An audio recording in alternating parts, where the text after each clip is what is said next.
Melchizedek. So you can't take away sins. I'm not saying that you could take away sins with the sacrifice. And this is all pointless because we talking about Passover. Passover isn't a sin sacrifice. Like, this man is just lost in a sauce. He's going to talk about he's under the Melchizedek priesthood. So this is why if you're under the Melchizedek priesthood and you don't have to give sacrifices, that means you're not keeping it as you're written in Exodus. Like, how foolish can you be? But let's continue. Of a peace offering or a sin offering. I'm not saying none of this. Let's burn down that strong man he's trying to build. I'm not saying none of that. Read that again from the top. Read it through. For it is not possible that the blood of bulls and of goats should take away sins. Read. Wherefore, when he cometh into the world, he saith, sacrifice and offering thou wouldest not, but a Right. body thou hast prepared me. Right. So the body that was prepared is Hamashiach Yahawashi. Let's get Hebrews 9-13. It's the book of Hebrews chapter 9 and verse 13. For if the blood of bulls and of goats and the ashes of an heifer sprinkling the unclean Listen to what he's sanctifieth doing. Pay to attention. Like, the purifying of the flesh, Read. how much more shall the blood of Christ, who through eternal spirit offered himself without spot to God, purge your conscience from dead works to serve the living God? Right. Purge your conscience of dead works to serve the living God. No one is saying, right? No one is saying that what the sacrifice of goats is taking away anything. The sacrifice of lambs is taking away anything. But when you do the Passover, of course, right, you're rehearsing the righteous act.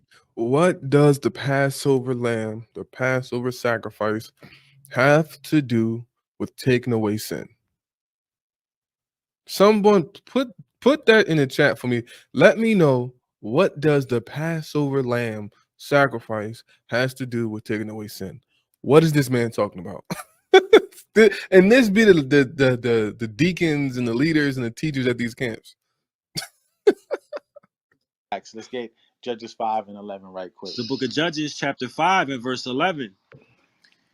That they are delivered from the noise of archers in the places of drawing water.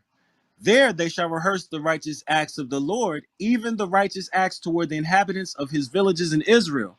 Then shall the people of the Lord go down to the gates. Right? So when we face the east and we pray and we ask forgiveness, we just can't just pray and let the prayer be empty. That's faith without works, and that's dead, right? But due to our conditions in Deuteronomy, right, we are all under the curses. So if you can do it as written in Exodus 12 in this modern day Egypt, I suggest you do it like we did it in the past Egypt, right? Let me get the book of Deuteronomy, chapter 28, verse 46. This is the book of Deuteronomy chapter 28 and verse 40. And another thing which y'all gonna see in this debate, this man thinks the children of Israel celebrated Passover in Egypt. I'm gonna say that again. He thinks the children of Israel celebrated Passover in Egypt. He doesn't. Y'all gonna hear it, but this is like, yo, that JC is a drug, man. It's a drug, man, and it's he be blinding some of these people. 46. And they shall be upon thee for a sign and for a wonder, and upon thy seed forever.